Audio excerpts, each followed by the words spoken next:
Herkese merhaba. Şimdi 10. sınıfın matematik dersini yani trigonometriyi işlemeye devam ediyorum. Şimdi bir önceki videomda trigonometrik birim çemberde trigonometrik oranları göstermiştim. Açı, dar açının, geniş açının trigonometrik değerlerini bulmuştuk. Şimdi sin kare alfa artı kos kare alfa eşittir 1 ifadesinden başlayacağım. Ve biraz ispatları da yaparak bunların neden böyle olduğunu göstereceğim. Sonra da alıştırma çözeriz. Şimdi burada bir dik üçgen çizdim. Sin kare alfa ile kos kare alfanın 1 olduğunu gösterelim. Şimdi kenarları önce bir isimlendiriyorum. Şuraya A diyelim, küçük A ile gösterelim. Burayı küçük B, buraya da küçük C yazalım. Şimdi ben buradan neyi biliyorum? Pisagor'dan. Önce şuraya küçük bir Pisagor yapalım. 90'ın karşısı yani B kare eşittir A kare artı C kare. Tamam, şu bir dursun. Şimdi bu benim işime yarayacak. Bu dursun. Hatta onu şöyle şuraya yazalım. Şimdi ben diyorum ki burada şu biri yakalamak için her bir terimi teker teker B kareye böleyim. İsterseniz şunu şöyle yazalım. Tam ifadeyi ortaya çıkartalım.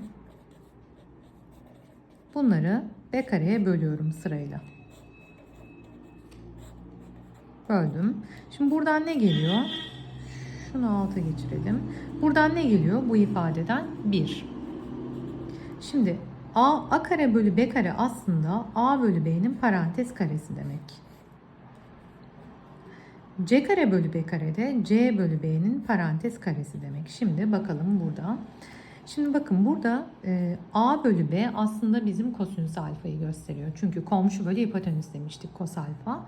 O zaman ben bunun yerine kosinüs alfa yazabilirim. Yani kosinüs alfanın karesi. C bölü B karşı bölü hipotenüs, o da sinüs değeri demekti. Bu da sin alfa. Yani bakın özdeşlik ortaya çıktı. Yani sin kare alfa artı kos kare alfanın sonucu kaça eşitmiş? 1'e. Ve bu çok çok önemli bir özdeşlik. Daha sonra soruları çözerken yine bununla alakalı işlemler yapacağız. Şimdi şuna bakalım. Tan alfa ile kot alfanın çarpımı gerçekten 1 mi? Şimdi tanjant ne demekti? Karşı bölü komşu. O zaman ben bunun yerine C bölü A yazabilirim. Kotanjant ne demekti? Komşu bölü karşı. Ona da A bölü C yazarsak bakın bunlar sadeleşir çarpmada ve cevap neyi verir? 1'i. Demek ki tanjant alfa ile kotanjant alfanın çarpımı neymiş? 1'miş. Devam ediyorum. Şurada şimdi şöyle bir soru yazdım ama bunu yazmadım. Bunu çözmeden öncelikle şu hatırlatmayı birim çemberde önceki videomda anlatmıştım ama şuraya ufak bir hatırlatma yapacağım. Şimdi biz birim çemberde ne yapmıştık? Çok güzel çizemedim. Neyse. Şuraya 30 dereceyi yerleştirdiğim zaman burası 1'di hatırlarsanız. Burayı 1 bölü 2 demiştik. Burası kök 3 bölü 2. Yani sin ve kos. Bunları önceki videomda anlattım. Şimdi bu açıların değerlerini bulabilmek için bu üçgeni kullanacağız. Ama 1 bölü 2 kök 3 bölü 2 üçgeninin genişletirsek eğer değerlerini yani şöyle demek istiyorum. Şurası 30. Burası 60 derece. Şimdi 90'ın karşısı 1. Ben bunları hepsini 2 ile çarpayım. Yani ikişer katını alayım. Bunu da 2 ile çarparsam 1. Bunu da 2 ile çarparsam kök 3. Yani şunu da kullanabiliriz aslında bunları çözerken. 90'ın karşısı 2. 30'un karşısı yarısı. 60'ın karşısı bakın 1'in kök 3 katı olmuş oluyor. Buradan daha kolay çıkacak. Kesirlerle uğraşmayacağız. Şimdi hemen bu üçgene göre bu değerleri bulup işlem yapalım. Sinüs 30 karşı bölü hipotenüs yani 1 bölü 2. Tanjant 30 karşı bölü komşu yani 1 bölü kök 3. Kosinüs 60 kos 60 komşu bölü hipotenüs yani 1 bölü 2 çarpı tanjant 60 karşı bölü komşudan kök 3. Payda eşitleyelim. Ya da şunu kök 3 ile de çarpabilirim. Şöyle yapalım. 1 artı kök 3 1 bölü 2 artı kök 3 bölü 3 oluyor. Paydayı genişlettim. Kökten kurtardım. Şöyle bir payda işlemesi de yaparsam 3 kere 1 şunu şöyle şu kenara yazayım. 3 kere 1 3 bölü 6 artı 2 kök 3 bölü 6. Ortak payda da yazarsak 3 artı 2 kök 3 bölü 6 oldu. Şu an ben üst taraftaki işlemi yaptım. Payda kök 3 bölü 2 zaten. Ters çevirirsem 2 bölü kök 3 olur. Şunları da sadeleştirirsem burada 3 kaldı. Yani sonuç olarak 3 artı 2 kök 3 bölü 3 kök 3 oldu. Yani bunu aklımdan değerler yazdığım için tabii ki biraz daha payda rasyonel, yani köklü ifade çıkmayan değerler muhtemelen soru bankalarında olacak. Ben genelde aklımdan yazdığım için sonuç böyle çıktı. Ama siz şu an nasıl çözüldüğüne odaklanın bence.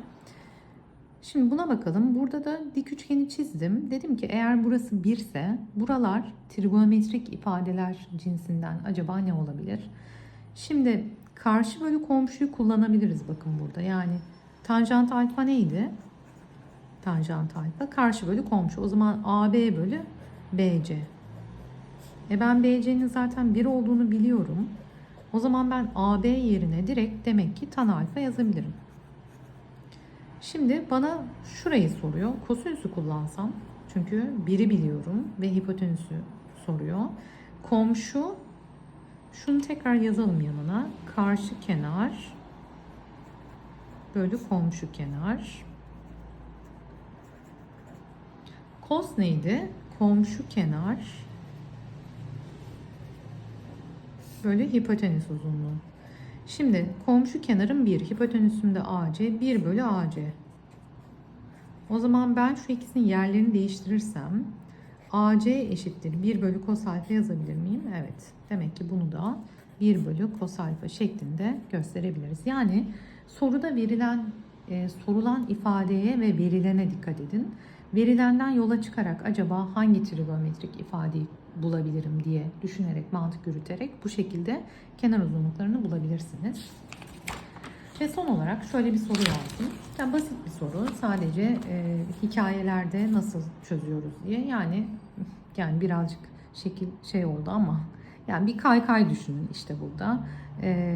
Bir çocuk burada, buradan değil tabii ki, buradan kayacak. Buradan kaydığını düşünelim. Buradan da kaydığını düşünelim. Yani toplam kaç metre kaymıştır? Amacım şu an hikaye değil de şeyi göstermek. Trigonometriyi nasıl kullandığımızı. Şimdi şu açıları vermiş olduğunu düşünelim. Şuranın da 80 metre olduğunu düşünelim. Yani şu uzunluğu ben nasıl buluyorum? Hemen şurada bir dik üçgeni oluşturuyorum. 30'un karşısı 80 ise 90'ın karşısı neydi? 160 santim. Burası 80 santim ise burası da 80 santimdir. Burada da şimdi 30-60'ı kullanalım. 60'ın karşısı 80 ise 30'un karşısı neydi? 80 bölü kök 3. Çünkü bir daha tekrar edelim. 30'un karşısındaki sayının kök 3 katı 60'ın karşısı. 90'ın karşısı bunun 2 katı. 160 bölü kök 3. Yani şu uzunluk ve şu uzunluğu, amaç bu ikisini bulmaktı. Nasıl bulunduğunu göstermek için yazdım. Şimdilik burada bitiriyorum. Bir sonraki videoda birim çember detaylı bir şekilde bölgeler, onlardan tekrar bahsedeceğim. Umarım beğendiniz. Beğendiyseniz beğenip abone olursanız çok mutlu olurum. Bir dahaki derste görüşmek üzere.